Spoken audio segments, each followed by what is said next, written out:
A massa acrílica foi desenvolvida para tirar pequenas imperfeições, alisar e uniformizar a parede. Mas é uma massa que não é feita para tirar grandes ondulações. E se vocês querem saber um pouco mais sobre aplicação, algumas dicas, fica nesse vídeo até o final, se inscreva no meu canal, não deixe de ativar o sininho de notificações e vamos para o vídeo. O primeiro passo, antes de entrar com a massa acrílica, nós temos que saber como que está a parede antes. Então, ela tem que ser preparada.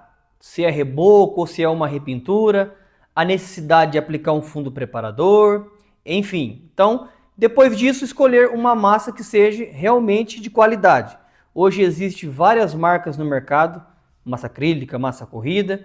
Então, escolher uma massa que seja dentro dos padrões da Brafat, tá? Então que esteja dentro das normas, porque senão você vai acabar tendo dor de cabeça. As escolhas das desempenadeiras, trabalhar com desempenadeiras que vai atender bem o seu trabalho, que vai entregar uma qualidade, tá? Tanto para esticar a massa, para fazer os cantos, de preferência trabalhar com ferramentas de aço inox.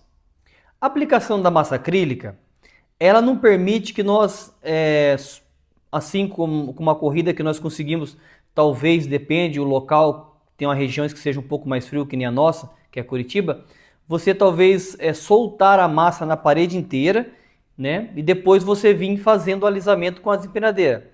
A massa acrílica já é um pouco mais diferente, principalmente se estiver trabalhando com sol, com ventos fortes ali na área externa. Então muitas vezes nós temos que soltando a massa e já levando ela acabada, tá? Não permite a gente fazer grandes áreas para depois vir dando acabamento, porque daí é tarde, porque ela seca muito rápido, tá?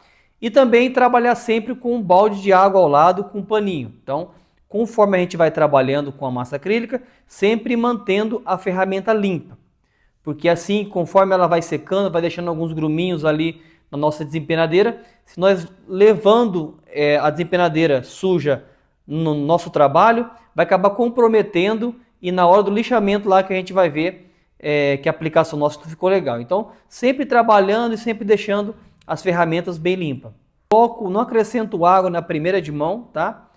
Na terceira mão posso colocar ali 5% de água, mas na aplicação da massa acrílica eu só faço ali a homogeneização dela e já aplico na parede, tá? Não acrescento água, principalmente na primeira mão, que eu preciso dela. Quanto mais encorpada na primeira mão, melhor é. Essa aplicação, pessoal, eu não raspo ela, tá? Eu entrego a massa acrílica, eu deixo ela na parede, tá? Sem ficar raspando ela. Eu vou usar o termo raspar ou queimar um pouco ela lá na terceira mão, aonde eu penso mais em deixar quanto mais liso possível para não sofrer na hora do lixamento, tá? Então, sempre eu gosto de entregar as minhas massa acrílica com 3 mãos, tá? Eu aplico a mão um pouco mais encorpada, espero secar, entro com a segunda e com a terceira mão. A terceira mão eu acrescento ali 5% de água. E a hora da aplicação, pessoal, é super importante, tá? Ficar muito bem aplicada, senão nós vamos sofrer no lixamento e vai dar muito retoque. Então, na dúvida de deixar com 2 mãos, aplique a terceira, tá? Que isso vai te favorecer na hora do lixamento. E outra coisa muito importante, conforme eu vou trabalhando, eu vou tirando o excesso que vai ficando na parede, eu coloco num outro balde, tá? Que esse outro balde que dizemos como se fosse uma sobra, eu vou deixando para as próximas paredes eu aplicar na minha primeira mão. Porque daí sempre na segunda e terceira mão eu deixo a massa mais limpa, mais novinha, tá? Então, conforme eu vou trabalhando com a massa, eu vou tirando aquele excesso, tá? Eu vou colocando num outro balde, porque esse outro balde eu vou usar em outra parede para mim entrar com a primeira de mão, tá? Então são alguns detalhes que fazem a diferença. De preferência, trabalhar na sombra, tá? Fugindo do sol. Mas nem sempre a gente consegue fugir do sol. Muitas vezes a gente tem que trabalhar aplicando a massa acrílica diante de um sol. Então, sempre trabalhar com esse detalhe que eu falei para vocês, um pano sempre deixando a ferramenta limpa. Se possível, trabalhar em 2 pintores.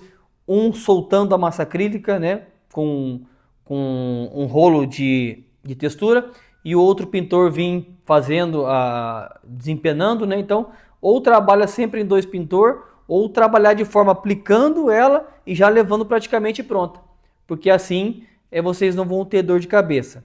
E alguns detalhes sobre o lixamento eu compartilho com vocês no próximo vídeo.